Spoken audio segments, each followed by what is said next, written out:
Okay. तो जैसे कि हमने एंड पे छोड़ा था हमारा ब्लड क्लोटिंग वाला पार्ट, अब वही ब्लड क्लोटिंग वाला पार्ट हम कवर करेंगे। तो ये जो मैं बुक जो है यूज कर रही हूँ रेफरेंस के लिए, दैट इज अ होल्स की फिजियोलॉजी की बुक है। इसमें डायग्राम्स थोड़ी सी काफी पर्टिकुलर और क्लियर है, so we will proceed with it. ठीक है।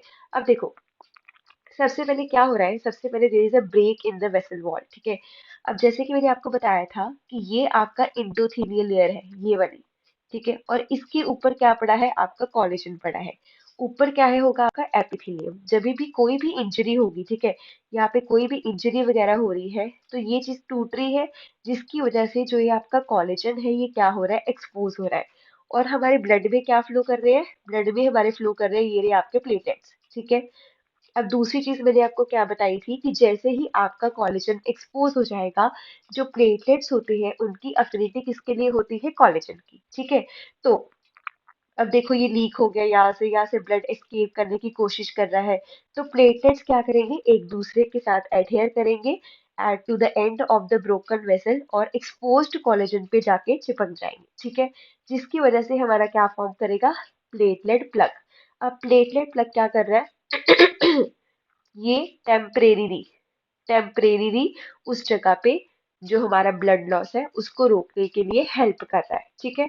अब उसके बाद फिर हमारा आ गया कोगुलेशन। कोगुलेशन देखो क्या बोल रहे हैं ये, the most effective hemostatic mechanism occurring within 5 to 15 minutes and forms a blood clot।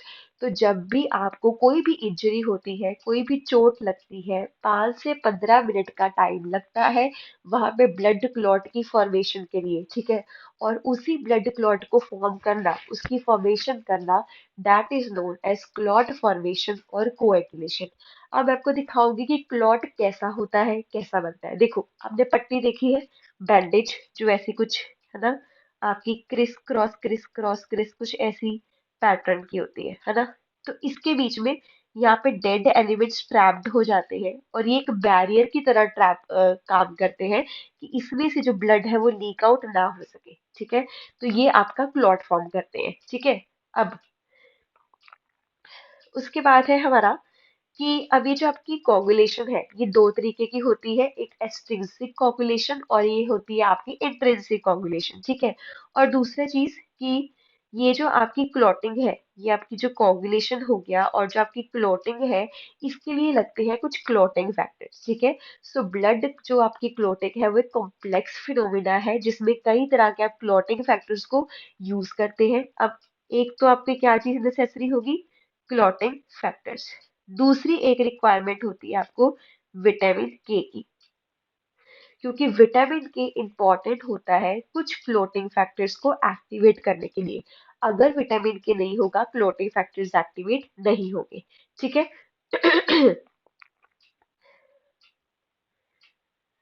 अब इसके लिए एक और चीज आप देखो, एक मेरी और वीडियो है। ठीक है।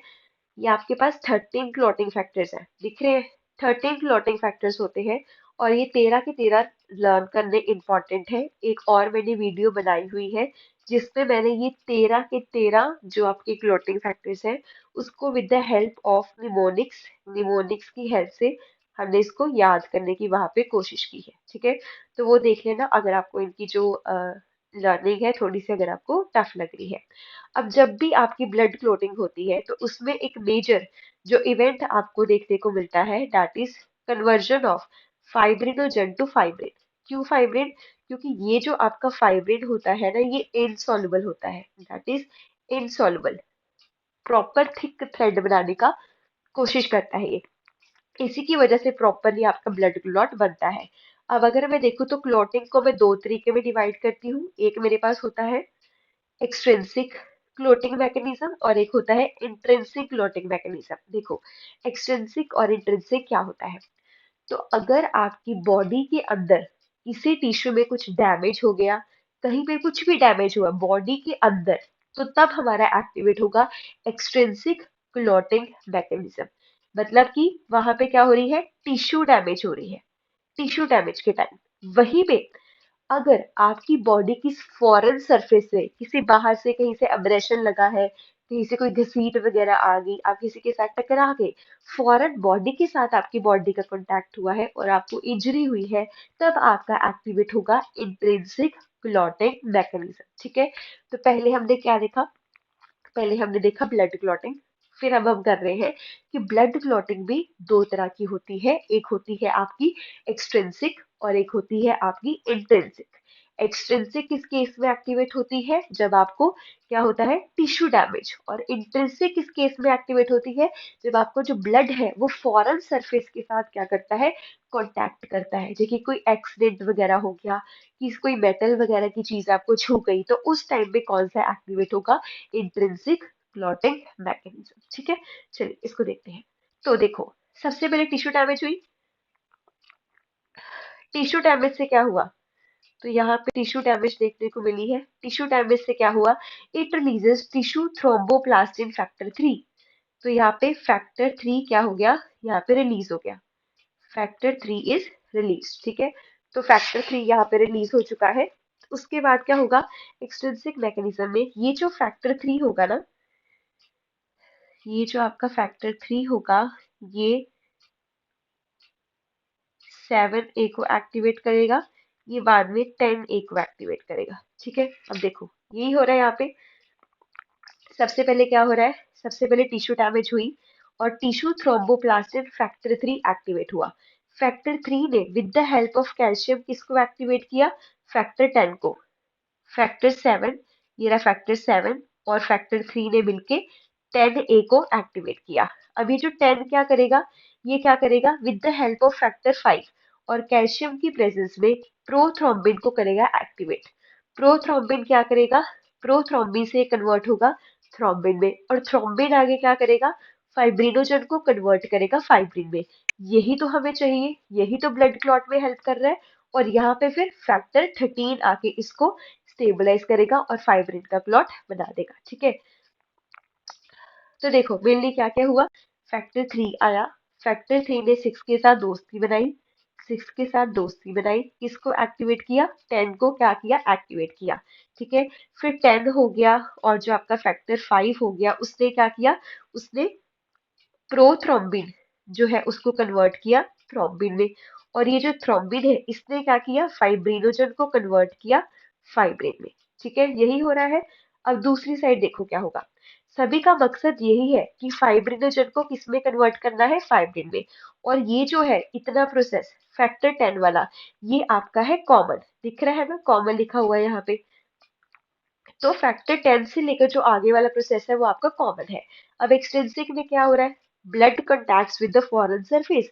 तो क्या एक्टिवेट हो रहा है? पहले 12th फैक्टर एक्टिवेट हो रहा है। 12th आके एक्टिवेट कर रहा है 11th को। ठीक है, और 11th आगे एक्टिवेट कर रहा है 9th को। और फिर से 8th जो फैक्टर है वो साथ में मिलके क्या करेगा? फैक्टर 10 को करेगा एक्टिवेट। इधर क्या था? इधर था आपका 3, 3 के साथ कॉल मिल रहा था 6, ये एक्टिवेट कर रहे थे 10 को और 5 को।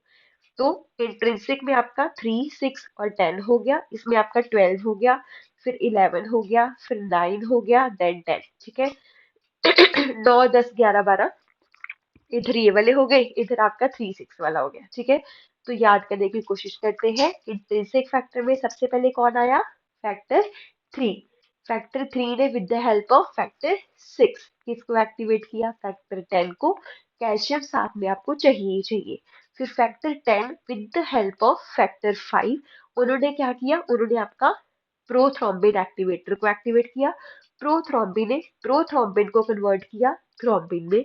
थ्रोम्बिन ने क्या किया? फाइब्रिनोजन को कन्वर्ट किया फाइब्रिन में, जो थ्रेड लाइक मेशवर्क हमें ब्लड क्लॉट फॉर्मेशन के लिए चाहिए। ठीक है, इंट्रिंसिक में क्या हो रहा है? पहले आपका 12 आ रहा है, वो 11 को एक्टिवेट कर रहा है, फिर 9 आ रहा है, वो 10 को जाके एक्टिवेट कर रहा है। ठीक है, फिर से वही प्रोथ्रोम्बिन, प्रोथ्रोम्बिन से थ्रोम्बिन, फिर थ्रोम्बिन फाइब्रिनोजन से फाइब्रिन। ठीक है, तो ये थी आपकी blood clotting, extrinsic blood clotting and intrinsic blood clotting. ठीक है, अब नेक्स्ट देखो, एक आपका ब्लड कोगुलेशन का एक चार्ट दिया हुआ है, इस चार्ट को देखते हैं। ये जो मैं आपको इमेजेस दिखा रही हूँ ना, these charts are very useful. यही दो चार्ट्स आप ड्रॉ कर लो and you will good to go. ठीक है, देखो सबसे पहले क्या हुआ, डैमेज हुई। एक्सट्रिंसिक में मैंने क्या बताया, डैमेज किसको होगी, टिश्यू को होगी। इंट्रिंसिक में डैमेज किसको होगी, जो आपका ब्लड है वो फॉरेन पार्टिकल से कांटेक्ट में आएगा। तो डैमेज हुई। डैमेज के बाद क्या हुआ, थ्रोम्बोप्लास्टिन। फिर हमने किया, क्या आएगा, प्रोथ्रोम्बिन एक्टिवेटर आएगा। फिर prothrombin to thrombin, fibrinogen to fibrin. Same way, ये जो इनिशिएशन है ना, ये थर्ड फैक्टर से दिखाई गई है। ये इनिशिएशन आपकी 12 से दिखाई गई है। फिर prothrombin activator, prothrombin to thrombin and again fibrinogen to fibrin. Easy. ठीक है, इजी पीजी था, इजी था ये।